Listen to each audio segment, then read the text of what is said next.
Sekolah Tinggi Ilmu Kesehatan, STIKES, Panakukang, Makassar gelar wisuda untuk tahun akademik 2023-2024 di Hotel Claro.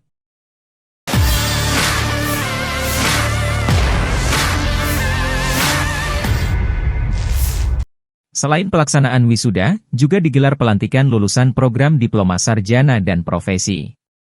Dalam laporan akademik STIKES Panakukang yang dibacakan Ketua STIKES Panakukang, Dr. NS. Makasau, M.Tes.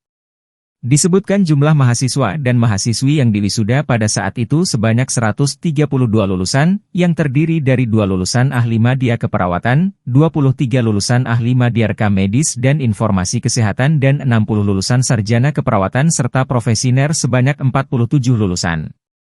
Sejak awal keberadaan STIKES Panakukang Makassar, sampai hari ini tercatat telah meluluskan sebanyak 996 alumni untuk ahli media keperawatan, 2019 alumni untuk ahli media rekam medis dan informasi kesehatan dan 1140 alumni untuk sarjana keperawatan serta profesiner 1027 alumni.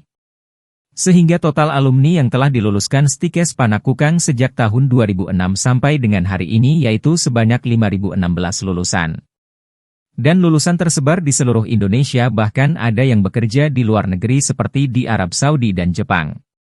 Makasau juga menyampaikan terima kasih kepada para orang tua wisudawan-wisudawati yang telah mempercayai STIKES Panakukang sebagai sekolah tinggi tenaga kesehatan Kota Makassar yang semakin maju dan berprestasi.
Download Tribun X sekarang, menghadirkan lokal menjadi Indonesia.